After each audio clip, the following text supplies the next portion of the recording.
Silencio. Revienta toda la satánica, que a todo aquel que el diablo Silencio. quiere usar por medio de la envidia, por medio de los celos. Señor, en el nombre de Jesús, tanto envidioso, tanto celoso, Dios mío, tanto chismoso. Para. Ten misericordia. Yo te pido, Si Padre, me das el en control, el nombre de así Jesús, ten misericordia del mundo, empiezo. ten misericordia de Europa, ten misericordia de Estados Te doy Unidos, el control, ten misericordia de espero Canadá, un ten momento. misericordia de Latinoamérica, allá en el Medio Oriente. Dios mío, en el nombre de Jesús pedimos por la paz de Jerusalén, pedimos, Padre, en el nombre de Jesús por los países árabes, pedimos, Señor, en el nombre de Jesús por allá por Oceanía, pedimos por todo el Caribe, ten misericordia, Padre. Tanta gente que hay alrededor del mundo necesitada de escuchar esta verdad, necesitada, Dios mío, de una esperanza, esa esperanza de Muy bien, gracias. El ¿Me mundo te gastas eso de necesita, allá? el mundo te necesita, Señor, muchos te necesitan, Señor, en el nombre de Jesús. Muchas gracias. Moriste en la cruz del Calvario, es porque sabías que íbamos a ver muchos, Gracias, que te Señor. íbamos a amar de forma voluntaria, que te íbamos a aceptar. Mamá, ¿me explicas cómo era todo esto? Porque ya me olvidé. Ar, er, ir, or, ur. Brabre, brabre, bribro, bru. Bla, bla, ble, bli, blo, blu. Bla bla bla bla bla. Y cra, cre. Y cla, cla, cla. Cla, cle. Cla, cle, cli, clo, clu. Muy bien. Bueno, vamos. Vamos, también en vivo.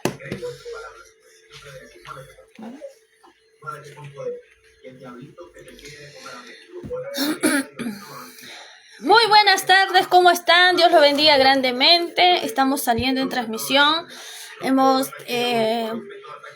buscado un poquito de receso para poder hacer esta transmisión, para poder finalizar un poquito. En este tiempo hemos estado hablando acerca de lo que es batalla espiritual, guerra espiritual, lucha espiritual, que es muy distinto. Lucha espiritual, batalla espiritual, guerra espiritual son muy distintos. Pero ¿por qué hablamos de esto? Porque cuando nosotros empezamos a tener una creencia espiritual, entonces debemos conocer estas áreas, una área en la cual nosotros alimentamos día a día con la palabra de Dios, con nuestras acciones. Pero también debemos saber que a la vez que accionamos, a la vez que comprendemos la palabra, pues también edificamos nuestro espíritu. Y nuestro espíritu va a manifestar reacciones, señales de que estamos creciendo espiritualmente. Y eso es lo que algunos llaman batalla, guerra espiritual o lucha espiritual. Pero esto lo vamos a resumir en breve para poder comprender más acerca de esta área. Así que yo hoy, que es miércoles, quiero mandarles un abrazo inmenso a la distancia, de forma nacional, de forma local y de forma internacional para aquellos que van a ver este video. Muchas bendiciones, un abrazo a la distancia enorme. Desde lo profundo de mi corazón, deseando de que realmente pues todos estén bien, se encuentren bien y que realmente puedan disfrutar cada día, cada momento de la vida, pues a lo máximo, señores. ¿Por qué? Porque es la oportunidad que tenemos para poder vivir. Cada día es un reflejo de que realmente pues vale la pena, es un regalo. Y por lo tanto debemos disfrutar. Nuestra vida es algo valioso, no tiene precio y debemos disfrutar. En esta ocasión, señores, la quien les habla es Marisa Reyes, de la ciudad de Mar del Plata, provincia de Buenos Aires, nación argentina, en la cual me encuentro. Un gusto para todos ustedes, un amor grande, inmenso a la distancia, brazos y besos desde mi lugar. Déjeme decirle que hemos estado pues hablando acerca de lo que es el contenido cristiano, pero también acerca de lo que es el lado espiritual de la cristiandad.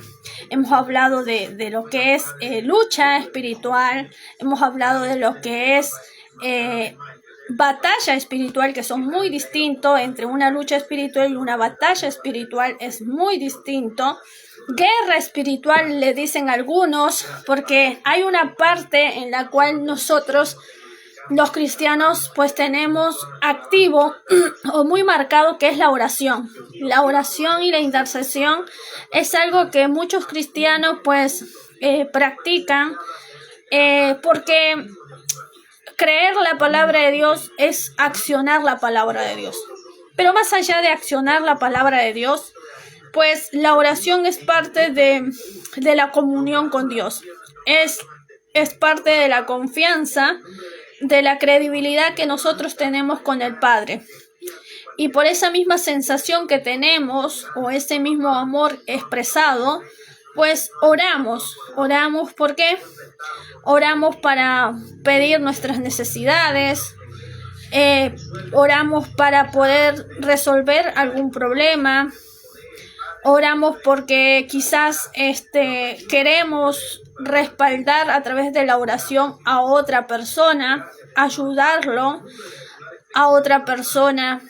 Oramos porque muchas veces hay cosas imposibles en nuestras vidas y que humanamente no lo podemos realizar, y pues oramos para que realmente sea posible. Dentro de estas características de recurrir a la oración, de activar la oración, pues entonces también nos encontramos con cierta actividad en la cual muchos debemos considerar. Hemos hablado que la oración y la intercesión es muy diferente, como también la lucha interna, como una batalla espiritual. La lucha interna no es igual a una batalla espiritual, porque la lucha interna son condiciones del creyente que muchas veces todavía no ha llegado a una etapa de madurez espiritual. La etapa de madurez espiritual se logra a través de múltiples experiencias vividas con la fe. En ese crecimiento, pues la fe empieza a tener objetividad en el creyente, es mucho más seguro, es mucho más convincente, y por lo tanto llega a una etapa de ser madura espiritual. Pero también tenemos la oración y la intercesión, que son muy diferentes, señores. La oración muchas veces lo utilizamos para estas 4 características ya mencionadas anteriormente. Pero la intercesión es otra área en la cual pues damos el ejemplo de Cristo. Cristo es un ejemplo de intersección. Jesús es un ejemplo de interceder. En esta ocasión, en breve, señores, porque quizás no tengo mucho tiempo, pero vamos a hacer obviamente en este mismo día otro video. Pero la intercesión es una etapa en la cual hay una necesidad de poder activar una área espiritual en la cual nosotros ya conocemos, que muchas veces se obtiene con la madurez espiritual. Cuando un cristiano llega a una madurez espiritual que ya es convincente en lo que cree, en lo que tiene, que es seguro de su fe, tiene esta capacidad de poder interceder, tiene la capacidad de poder velar a otra persona, de poder ayudarlo en la fe a otra persona. Interceder es una área espiritual donde una persona se pone en el lugar de otro. Interceder es cuando una persona tiene la empatía, el discernimiento de identificar el problema de una persona y poder orar por esa circunstancia. No solamente orar, sino tiene la capacidad de poder pedir al Padre para un favor no personal, sino un favor para el prójimo. Por eso la palabra de Dios dice en el segundo mandamiento, de los prioritarios mandamientos, es amar al prójimo como a ti mismo. Amar al prójimo como a ti mismo es la parte donde es el mandamiento legal de la intercesión. La intercesión se realiza a través de este mandato, amar al prójimo como a ti mismo, en la cual pues este es la parte legal, el primer mandamiento legal, en la cual la persona ya madura espiritualmente puede entender que ponerse en el lugar, ser empático con el prójimo, puede garantizar el bienestar del hermano, del prójimo o de la persona que ha de ayudar. Este ejemplo hemos dado en otros videos del buen samaritano. El buen samaritano fue una persona que intervino, tuvo acciones de intersección, tuvo acciones terrenales y también de forma espiritual, porque fue empático con un prójimo, diluyendo toda creencia falsa, ya que los judíos y los samaritanos pues no se llevaban bien, pues había discordia, había pues diferencias y por lo tanto pues siempre había pues dificultades. No había un buen entendimiento entre judíos y samaritanos. ¿Por qué? Porque los judíos decían que de ellos venía o de ellos podría provenir el Mesías o de ellos iba a salir el Mesías, y los samaritanos decían que el padre de la nación era Jacob, Israel, y por lo tanto ellos tenían un pozo en la cual pues fluía mucha agua constantemente y esa agua les garantizaba una bendición hacia ellos. Y eso no solamente garantizaba eso, sino que de ellos pues había salido pues las demás provincias.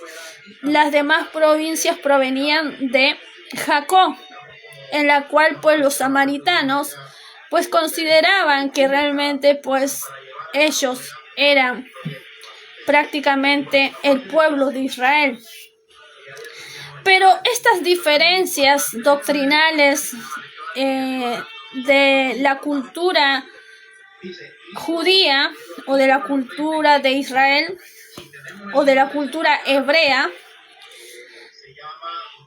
pues no hizo que el buen samaritano pues permaneciera en un conocimiento errado, sino que el buen samaritano diluyó todas creencias falsas, todas creencias que no garantizaban la palabra de Dios, porque tanto samaritanos y judíos se le había dado los 10 mandamientos y habían que cumplirlos.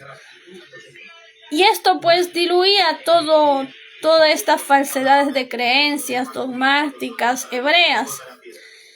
Esto pues hace un ejemplo Jesús para garantizar lo que es una intercesión.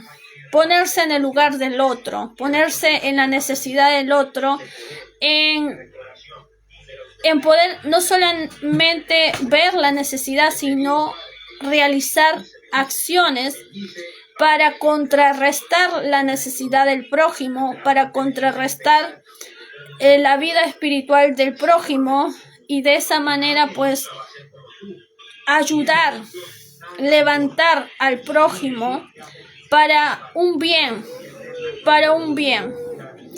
cumpliendo la ley, obviamente, el mandato de la palabra de Dios. En este caso estamos dando el ejemplo de los mandamientos que se le había dado al pueblo hebreo. Ahora, en esto se basa lo que es la oración y la intercesión. En lo que es una batalla espiritual lo vamos a ver ahora. La batalla espiritual lo voy a terminar ya que hemos hablado del libro de los Hechos y nos quedamos en el capítulo 24 y pues vamos a dar un ejemplo con el mismo libro de los Hechos, finalizando obviamente todo el libro ya, lo que es una batalla espiritual. La batalla espiritual que sufrieron cada uno de los discípulos de Jesús, pues está escrito en la Biblia. En distintas partes de los libros del Nuevo Testamento podemos encontrar qué batallas tuvieron cada uno de los discípulos de Jesús. Pero los más conocidos y los más referentes podemos ver a Pedro, podemos ver a Pablo, podemos ver a Juan, podemos ver a los primeros discípulos. Después están Jacobo, está pues Judas, está pues Simón, los demás discípulos también predicaron, pero ellos se dedicaron a evangelizar. Ellos predicaron, pero fueron evangelistas. Ellos se dedicaron a evangelizar, a predicar, a evangelizar, pero si bien ellos también tenían contenido de levantar iglesias y levantaban iglesias, pero los que más tuvieron de poder levantar iglesias, de dejar pues ministerios y de poder hacer pues grandes obras a nivel general en todo Asia hasta llegar a Europa, pues Juan, Pablo, Pedro y otros que también estuvieron presentes. Ante esto pues encontramos a Esteban, encontramos a algunos discípulos de Jesús que manifiestan también la evangelización de una manera muy diferente. Esta batalla que ellos tuvieron que enfrentar y que se refleja en la Biblia, podemos ver que muchas veces esta batalla espiritual obviamente fue dado de forma cultural, regional, basado en cada pueblo que estaba. Se puede ver de forma cultural y de forma territorial, porque dentro de un determinado territorio existía una cultura y esa cultura mantenía ciertos criterios de fe ideológicos o de creencias religiosas que muchas veces eran dados por la misma cultura, por el mismo lugar donde se encontraban. Se refleja en la Biblia y podemos ver que los hebreos tenían creencias religiosas. Obviamente no consideraban la idolatría como algo que realmente bueno, sino que era pagano, pero alrededor había mucha idolatría. Sus compañeros vecinos tenían mucha idolatría, existía mucha idolatría. Podemos ver en los libros de Hechos, podemos ver a las ciudades de Efesos, de Tiatira, podemos ver a ciudades de muchos lugares que nos va mostrando pues en el libro de Hechos en referencia con Pablo, el apóstol Pablo, y nos va encontrando pues todos los problemas que culturales, no culturales, sino espirituales que se encontraban en esas regiones. Habían problemas de idolatría, había problemas de no solamente de idolatría, sino problemas pues espirituales, que pues todas esas condiciones pues iban descubriendo, ya que Pablo, Pedro, los discípulos no sabían, no conocían que esos problemas espirituales se encontraban en cada región, en cada territorio, y que muchas veces esos problemas espirituales eran principados, gobernadores, hueste de maldad, demonios, espíritus inmundos. Esto lo fueron conociendo a medida que fueron batallando ciertos contenidos de gravedad y que tuvieron que vencer, y entonces le dan la característica de que existe una jerarquía espiritual de las tinieblas, que las tinieblas no operan por sí mismas solas, sino que existe una jerarquía espiritual, y esa jerarquía espiritual lo van conociendo a causa de sus propias experiencias vividas. Las experiencias vividas que va a obtener en el libro de Hechos, con referencia al apóstol Pablo, pues va a tener pues una simbología y una cultura en la cual pues va a manifestar. En el libro de Hechos, capítulo 24, dice: 5 días después descendió el sumo sacerdote Ananías con algunos de los ancianos y un cierto orador llamado Tértulo comparecieron ante el gobernador contra Pablo. Y cuando fue llamado, Tértulo comenzó a acusarle diciendo: como debido a ti gozamos de gran paz y muchas cosas son bien gobernadas en el pueblo por tu prudencia, dice. Oh excelentísimo Félix, dice, lo recibimos en todo tiempo y todo lugar con toda gratitud, pero por no molestarte más largamente, te ruego que nos oigas brevemente conforme a tu equidad.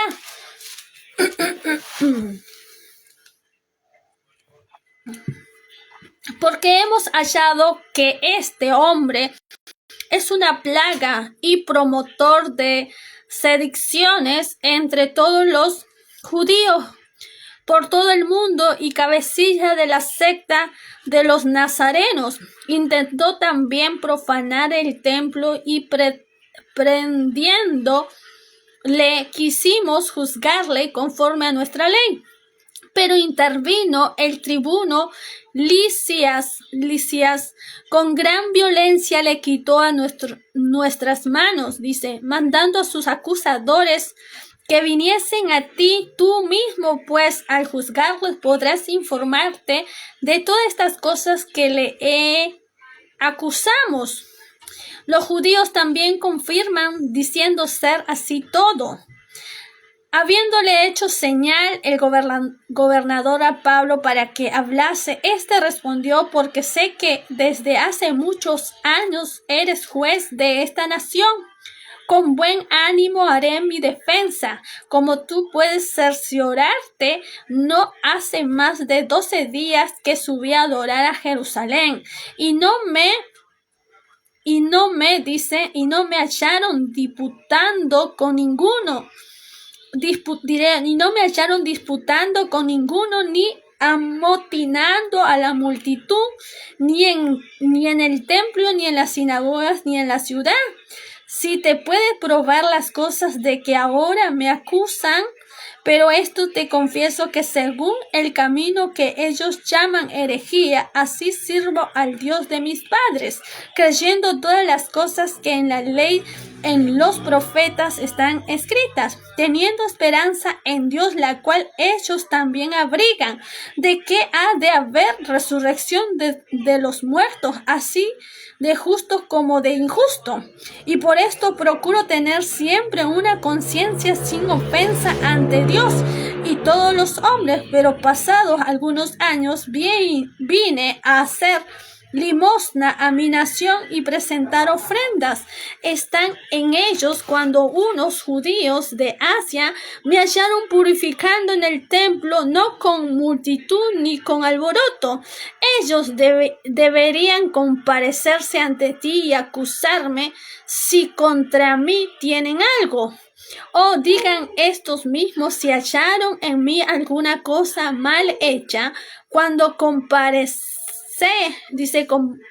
cuando comparecí ante el concilio, a no ser que estando entre ellos prorrumpí, a no ser que estando entre ellos prorrumpí en alta voz acerca de la resurrección de los muertos, soy juzgado hoy por vosotros.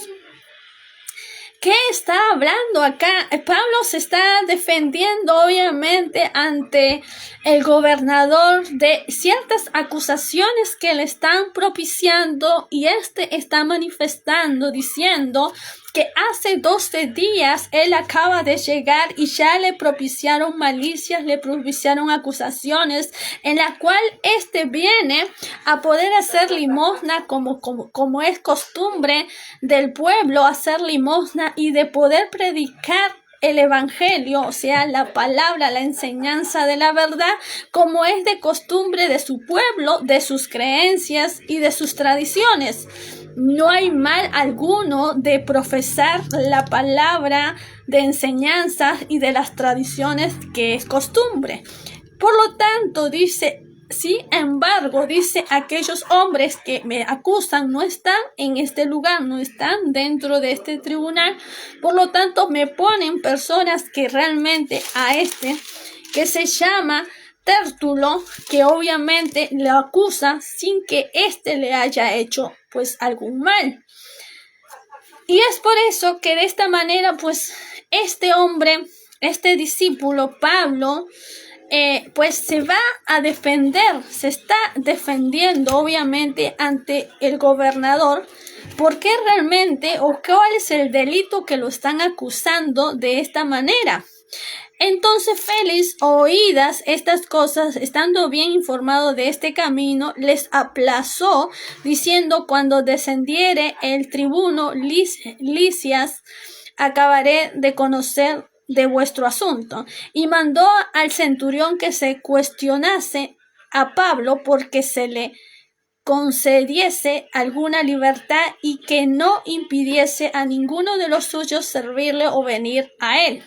Algunos días después vinieron Félix con Drusila, su mujer, que era judía, llamó a Pablo y le oyó acerca de la fe en Jesucristo.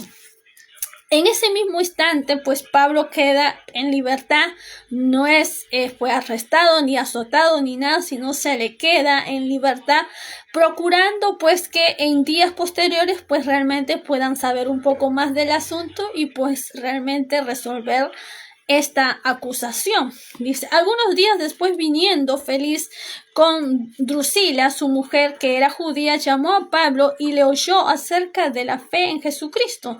Pero al disertar Pablo acerca de la justicia del dominio propio y del juicio venidero, Félix se espantó y dijo: ahora vete, pero cuando tenga oportunidad te llamaré. Estas forma de poder hablar, porque Pablo estaba hablando del dominio propio, de lo cuán importante es el dominio propio, que hemos hablado anteriores veces en capítulos anteriores, que es importante tener el dominio propio.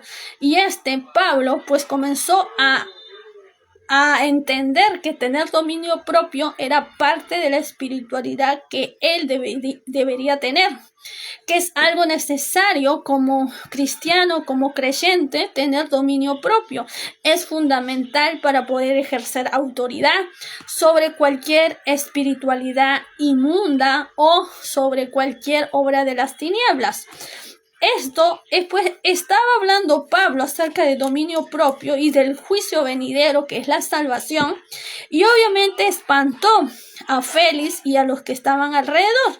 Esperaban también con esto que Pablo le diera dinero para que le soltase, por lo cual muchas veces lo hacían venir y hablaba con él. Pero al cabo de 2 años recibió Félix por sucesor a Porcio Festo. Dice: pero al cabo de 2 años recibió Félix por sucesor a Porcio Festo. Queriendo Félix congraciarse con los judíos, dejó preso a Pablo. Pese a que Pablo había tenido pues una comunicación, había predicado a la esposa, a los que estaban alrededor y a los que estaban junto con él también, pese que él le había predicado, le había hablado y le había dicho pues acerca del dominio propio, del juicio venidero, de la salvación y todo eso, pues pasando con el tiempo, pues pone preso a Pablo. Y obviamente en el versículo 25, en el capítulo 25 nos habla: llegando pues Festo a la provincia, subió de Cesarea a Jerusalén 3 días después, y los principales sacerdotes y los más influyentes de los judíos se presentaron ante él contra Pablo y le rogaron, pidiendo contra él como gracia que le hiciese traer a Jerusalén, preparando ellos una celda para matarle en el camino. Pero Festo respondió que Pablo estaba custodiado en Cesarea, a donde él mismo partiría en breve. Los que de vosotros puedan, dijo, desciendan conmigo, y si hay algún crimen en este hombre, acúsenle. Y deteniéndose entre ellos no más de 8 o 10 días, venido a Cesarea, al siguiente día se sentó en el tribunal y mandó que fuese traído a Pablo. Cuando llegó, lo rodearon los judíos que habían venido a Jerusalén, presentando contra él muchas y graves acusaciones, las cuales no podían probar, alegando Pablo en su defensa: ni contra la ley de los judíos, ni contra el templo, ni contra César he pecado en nada. Pero Festo, queriendo congraciarse con los judíos, respondiendo a Pablo, dijo: ¿quieres subir a Jerusalén y allá ser juzgado en estas cosas delante de mí? Pablo dijo: ante el tribunal de César estoy donde debo ser juzgado. A los judíos no les he hecho ningún agravio, como tú sabes muy bien. Porque si algún agravio o cosa alguna digna de muerte he hecho, no rehúso morir. Pero si nada hay de las cosas de que estos me acusan, nadie puede entregarme a ellos. A César apelo. Entonces Festo, habiendo hablado con él consejo, respondió: a César has apelado, a César irás. Pasado algunos días, el rey Agripa, Berenice, vinieron a Cesarea para saludar a Festo, y como estuvieron allí muchos días, Festo expuso al rey la causa de Pablo, diciendo: un hombre ha sido dejado preso por Félix, respecto al cual, cuando fui a Jerusalén, se me presentaron los principales sacerdotes y los ancianos de los judíos, pidiendo condenación contra él. A esto respondí que no es costumbre de los romanos entregar a alguno a la muerte antes que el acusado tenga delante a sus acusadores y pueda defenderse de la acusación. Así que, habiendo venido ellos junto acá sin ninguna dilación, al día siguiente, sentado en el tribunal, mandé a traer al hombre. Y estando presentes los acusadores, ningún cargo presentaron de los que yo sospechaba, sino que tenían contra él ciertas cuestiones acerca de su religión y de un cierto Jesús ya muerto, el que Pablo afirma estar vivo. Yo dudando en cuestión semejante, le pregunté si quería ir a Jerusalén y allá ser juzgado de estas cosas.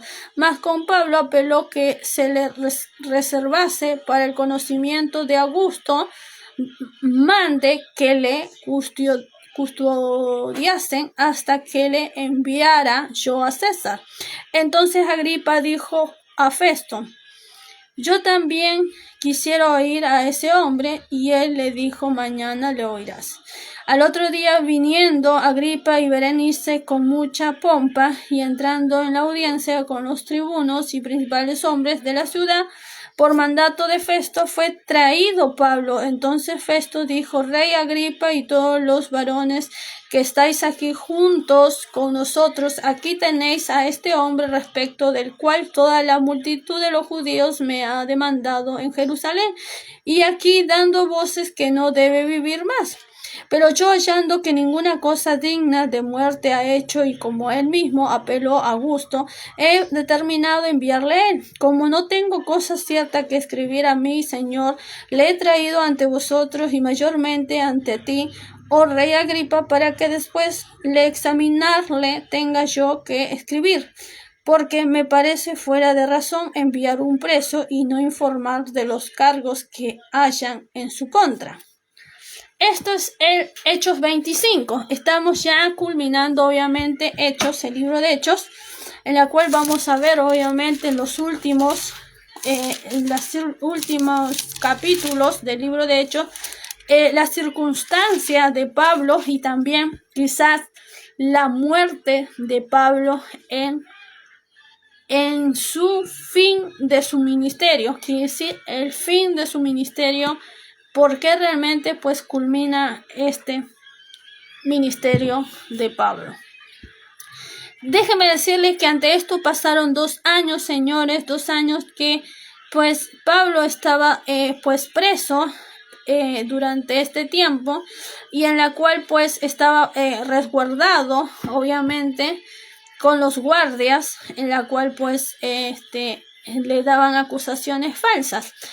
Pues Pablo sabía muy bien de sus derechos era de que pues no había propiciado ningún mal a los judíos, a los fariseos, a quienes les estaba ocasionando pues esta acusación falsa, sino que pues había llegado a su ciudad, a Jerusalén, a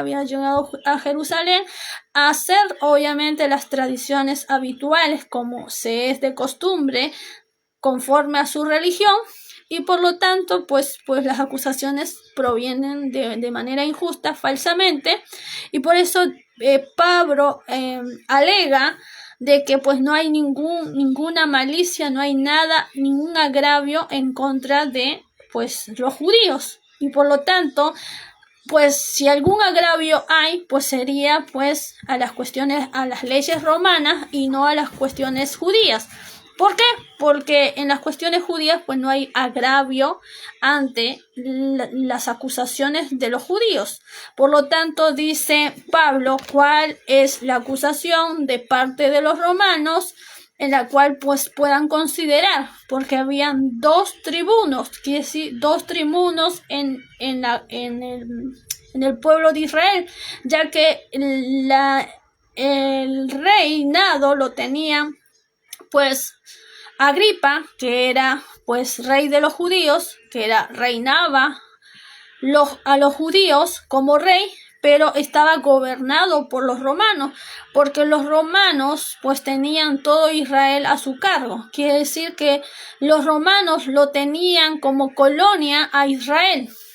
Roma tenía como colonia a Israel, y por lo tanto quien manejaba de forma general Israel eran los romanos, pero mantenían obviamente al rey, a los reyes dentro de la tierra de Israel, para que se pueda gestionar conforme a sus costumbres, conforme a sus leyes.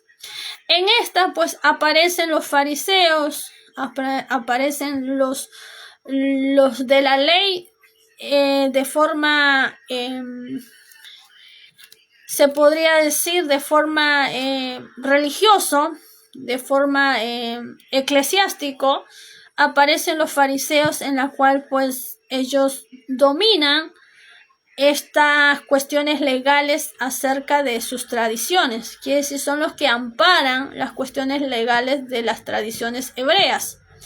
En esto pues cualquier juicio de valores de forma ilícitas pues son realmente juzgados por el rey judío, en la cual otorga sentencia, pero en caso de que no haya ningún agravio ante las leyes judías, pues entonces se le pasa a los romanos. Los romanos pueden realmente decidir si está realmente pues correctamente, justamente valorado las leyes, sancionados, ellos pueden hacer que las leyes pues realmente se manifiesten o tengan credibilidad con la sanción y con la ejecución.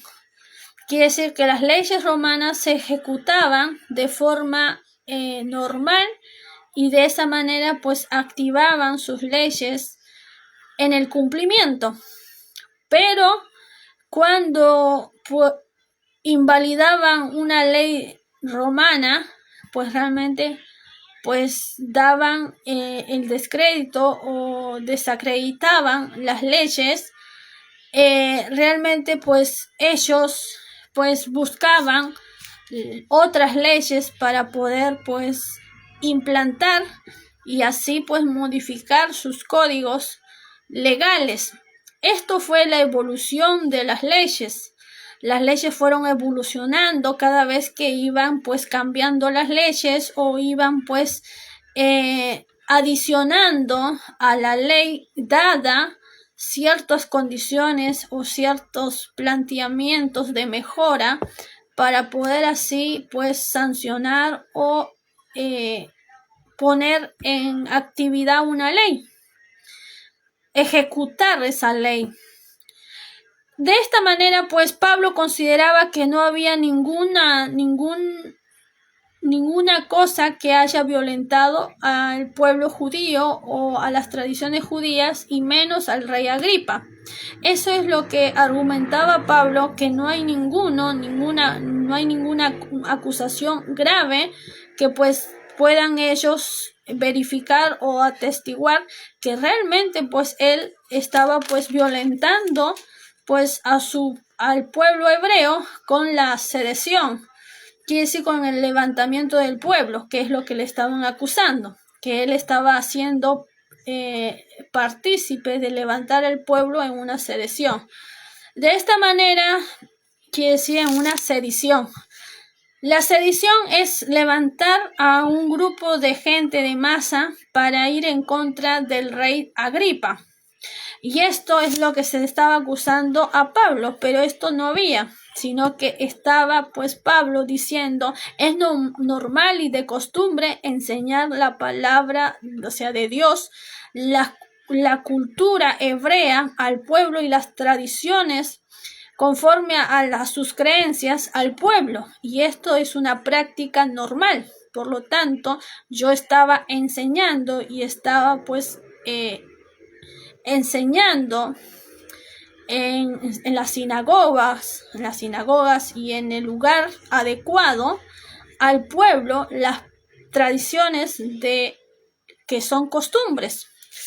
Y por lo tanto no hay ninguna transgresión. No es que he faltado ni al concilio de los fariseos ni tampoco al rey Agripa. Por lo tanto no he faltado, no he hecho ninguna de estas acusaciones de sedición. Por lo tanto no he faltado pues las leyes del rey Agripa. Pero si me tienen que juzgar, pues que realmente, o si he faltado algunas de las leyes romanas, pues que realmente sea pues manifestado en el concilio del rey, o mejor dicho, de Roma, para que a través de ellos puedan ver si realmente pues encuentran alguna culpabilidad en sus acciones, ya que en las leyes judías, hebreas, pues no había ninguna agresión. Inmediatamente él se está dando por inocente, él está dando su caso cerrado, en la cual pues no existe ninguna transgresión, ninguna acusación que le estaban promoviendo. Ante esto pues ponen a un hombre llamado Tertulo. Este hombre Tertulo era una persona que estaba testificando en contra de este apóstol, de este discípulo de Jesús, y estaba testificando de que sí había cometido pues la sedición, quiere decir levantamiento hacia el pueblo, en la cual pues Pablo manifiesta y testifica obviamente con otras personas de que él estaba en el templo enseñando a todo un pueblo en el día, en el momento en la cual pues estaba de costumbre, obviamente, pues hacer memoria a toda su cultura hebrea, a todas sus tradiciones. No había sedición. Sin embargo, esto ya lo habían hecho con Jesús anteriormente. Anteriormente se lo habían hecho a Jesús de la misma forma, y de la misma forma lo querían hacer a Pablo. De esta manera, pues, pues, obviamente, al llegar al César, a la tierra hebrea, o mejor dicho, a Israel, cuando César llega a Israel, pues este mismo César obviamente va a escuchar a Pablo qué es lo que tiene por decir, porque va a manifestar por qué predica, cómo enseña y por qué está enseñando y cuáles son esas enseñanzas. Esas enseñanzas se los va a manifestar, se los va a hacer conocer, y ante esto obviamente pues los judíos van a sentir pues esta acusación. Van a decir que es falso, que es mentira, que pues realmente eso no es la enseñanza correcta, y por lo tanto pues allí se va a manifestar el juicio de Pablo. Bueno, en esto, señores, estamos hablando y vamos a dar un ejemplo y vamos a dejar hasta continuar con el 26, 27 y 28, que es la segunda parte del lado final de la batalla espiritual que tuvo Pablo.